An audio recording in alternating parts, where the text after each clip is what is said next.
Le président de la République Bassirou Diomaye Faye porté à la tête de la conférence des chefs d'État et de gouvernement de la CEDEAO. Il succède ainsi à Julius Maada Bio de la Sierra Leone qui lui transmet les emblèmes de l'institution sous-régionale.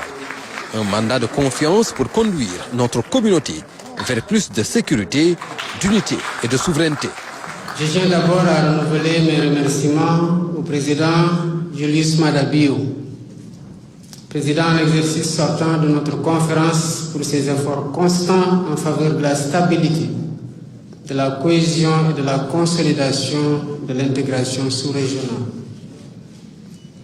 Je mesure l'honneur et la responsabilité qui s'attachent au mandat que vous venez de me confier pour conduire les destinées de notre organisation commune.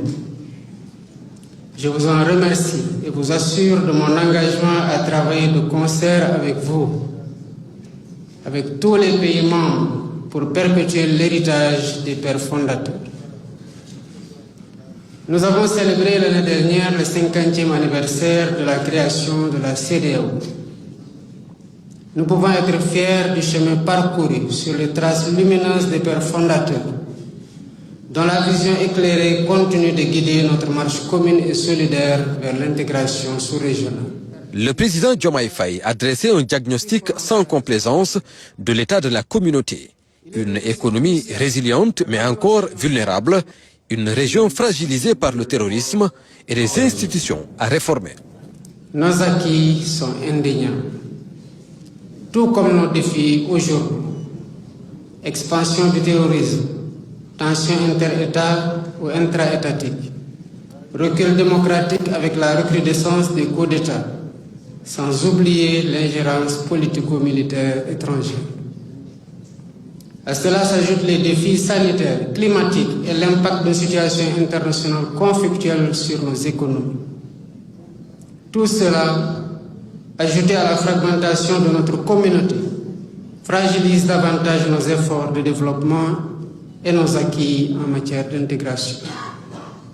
C'est dire combien il urge de travailler pour les retrouvailles de toute la famille ouest-africaine, afin de consacrer toutes nos forces et nos ressources aux projets et initiatives communautaires qui nous rassemblent.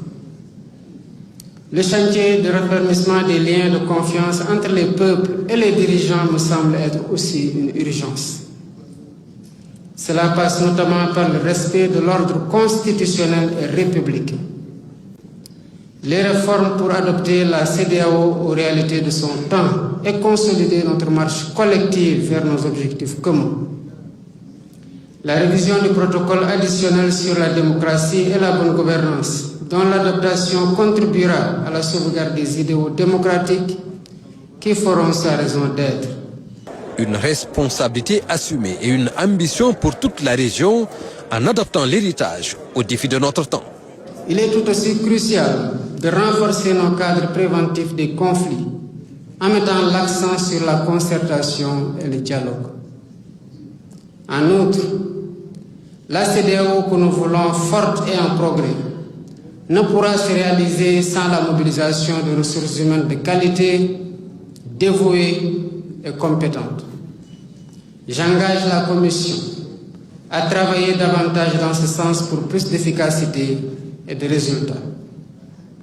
Chers collègues, en acceptant avec responsabilité cette mission que vous venez de me confier, je garde à l'esprit le lourd héritage de 50 ans d'efforts, de solidarité et de construction patiente, portés par la vision et l'engagement de nos illustres anciens, qui ont cru envers et contre tout en l'idéal de l'intégration.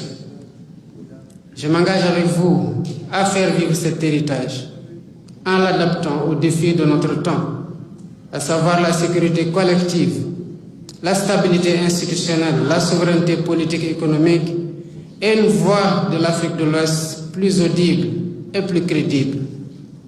Vive la CEDEAO, vive une Afrique de l'Ouest réconciliée et unie. C'est l'aboutissement d'une parole écoutée, une victoire diplomatique qui vient s'ajouter à la présidence de la commission de la CEDEAO qui revient au Sénégal.